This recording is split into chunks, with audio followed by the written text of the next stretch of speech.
കോതമംഗലം മൂന്നുകൽ കൊലക്കേസിൽ പ്രതി രാജേഷ് പിടിയിലായി.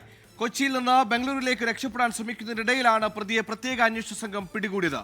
മൂന്നുകൽ പോലീസ് സ്റ്റേഷനിലെത്തിച്ച പ്രതിയെ നാളെ കോടതിയിൽ ഹാജരാക്കും.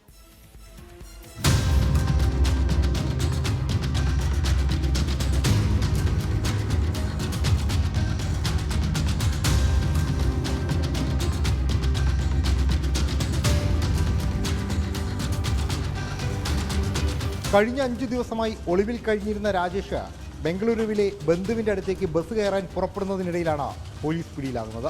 കഴിഞ്ഞ 22-ാം തീയതി മുതൽ കൊച്ചി നഗരമായിരുന്നു രാജേഷിന്റെ ഒളിത്താവളം. ഇത്രയും ദിവസം മൊബൈൽ ഫോൺ സ്വിച്ച് ഓൺ ചെയ്യാതിരുന്ന രാജേഷ് ഇന്ന് പുലർച്ചെ ബന്ധുവുമായി സംസാരിച്ചു. രാജേഷിനെ പിന്തുടർന്ന പോലീസ് സംഘം വൈകിട്ടോടെ കൊച്ചി മറൈൻ ഡ്രൈവിൽ നിന്ന് ഇയാളെ പിടികൂടി. കാറിന്റെ സീറ്റ് കവർ മാറ്റി തെളിവ് നശിപ്പിച്ച് അതേ കാറിൽ സ്ഥലം വിടാനായിരുന്നു പദ്ധതി. എന്നാൽ കാർ കിട്ടാൻ 3 മണിക്കൂർ വൈകും എന്നറിഞ്ഞതോടെ രാജേഷ് ബസ്സിൽ കയറി രക്ഷപ്പെടുകയായിരുന്നു.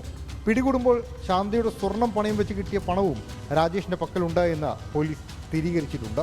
എവിടെ വെച്ച് എങ്ങനെ കൊന്നു, കൊലപാതകത്തിന് പിന്നിൽ മറ്റെന്തെങ്കിലും കാരണമുണ്ടോ എന്നീ കാര്യങ്ങൾ കൂടി ഇനിയും അറിയാനുണ്ട്.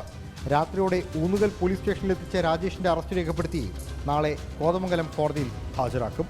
ലാൽകൃഷ്ണൻ, 24 ഇടുക്കി.